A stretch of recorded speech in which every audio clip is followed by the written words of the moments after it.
রাষ্ট্র হিসাবে পাকিস্তানকে আমি খুব বেশি পছন্দ করি না, কিন্তু পাকিস্তানের মধ্যে কিছু মানুষ আছে যাদেরকে আমি পছন্দ করি, ভালোবাসি। আর এর মধ্যে খেলোয়াড় প্লাস রাজনীতিবিদ সাবেক প্রধানমন্ত্রী ইমরান খান। গণমাধ্যমে বেশ কিছু নিউজ এসেছে, আপনারা ইতিমধ্যে জানেন যে পাকিস্তানের এই সাবেক প্রধানমন্ত্রীকে কারাগারের ভেতরে মেরে ফেলা হয়েছে। দাবি করেছে পাকিস্তানের কিছু মিডিয়া ফ্যাক্ট প্লাস আফগানিস্তানের কিছু গণমাধ্যম। আসলে ঘটনা কি? আমি যখন নিউজটি রেকর্ড করছি মাত্র কিছুক্ষণ আগে আমি নিউজটা আমার চোখে পড়ল, তো আশা করি আজকে দিনের মধ্যে হয়তো আমরা এটার সর্বশেষ আপডেট পেয়ে যাব, কারণ এটা অনেক বড় একটা ইস্যু। যেহেতু আমাদের দেশের গণমাধ্যমে নিউজটা চলে আসছে, দৈনিক জনকণ্ঠ নিউজটা করেছে, আরো বেশ কিছু পত্রিকা করেছে, সো পাকিস্তানে অফকোর্স এবং বিশ্ব মিডিয়ায়ও বিষয়টা নাড়া দিয়েছে। পাকিস্তানের সাবেক প্রধানমন্ত্রী ইমরান খান আদৌ বেঁচে নেই বা বেঁচে আছেন কিনা, গত কয়েকদিন ধরে পাকিস্তান এবং আফগানিস্তানের বেশ কিছু সোশ্যাল মিডিয়া প্ল্যাটফর্মে এই প্রশ্ন ঘুরপাক খাচ্ছে। একাধিক পোস্টে দাবি করা হচ্ছে রাওয়ালপিন্ডি আদিয়ালা জেলের ভেতরেই তাকে রহস্যজনক পরিস্থিতিতে শেষ করে দেওয়া হয়েছে। বিষয়টি নিয়ে রাজনীতিতে তীব্র বিতর্ক এবং উত্তেজনা ছড়িয়ে পড়েছে। আফগানিস্তানের বেশ কয়েকটি গণমাধ্যম দাবি করেছে ইমরান খানকে জেলের ভেতরে শেষ করে দিয়ে তার দেহ গোপনে জেল চৌহদ্দির বাইরে পাচার করা হয়েছে। আফগানিস্তান এবং পাকিস্তানের বিভিন্ন সোশ্যাল মিডিয়া হ্যান্ডেল থেকেও এই দাবি সমর্থন করে পোস্ট দেওয়া হয়েছে। দর্শক, ইমরান খান তার সরকার পতনের পর এই শাহবাজ শরীফের সরকার আসার পরপরই তাকে গ্রেপ্তার করা হয়েছিল। আর দীর্ঘ সময় যাবৎ জেলের ভেতর থেকে তিনি তার যে রাজনৈতিক দল, ওই দলকে দিয়ে পুরা রাষ্ট্রকে হিলা ডালাইছিলেন।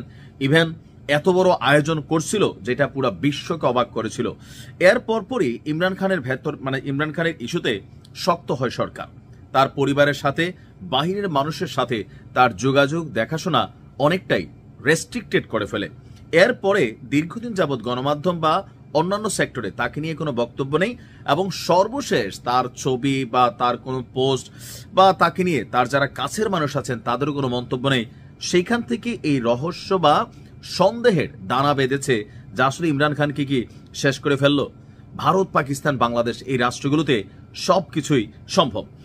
ইমরান খান দীর্ঘদিন ধরে এই আদিয়ালা জেলেই বন্দী রয়েছেন।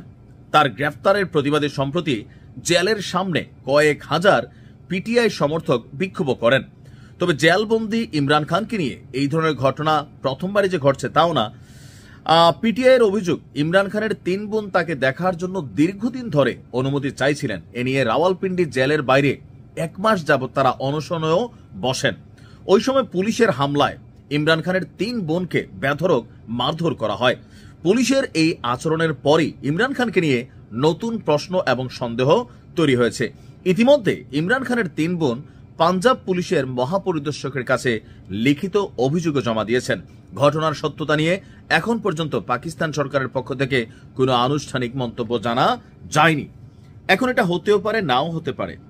দাবিটা উঠছে এই কারণেই যে তার আপন 3 বোন 1 মাস যাবৎ তারা বাইরে অনশনে বসছে, ভাইয়ের সাথে দেখা করবে, তাদেরকে দেখা তো দিলই না, বরঞ্চ পিটাইল। তো স্বাভাবিক জনমনে প্রশ্ন, ভাই কি ভেতরে জিন্দা আছে নাকি মাইরা ফেলা হয়েছে?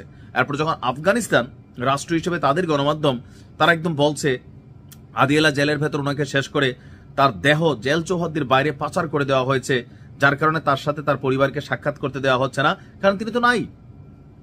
এমন কিছু হলে পুরো পাকিস্তান আউলাই যাবে। শুধু তা না, বিশ্ব রাজনীতিতে একটা বড় ঝড় আসবে। আমি ইমরান খানকে ব্যক্তিগতভাবে ভালোবাসি 2 কারণে।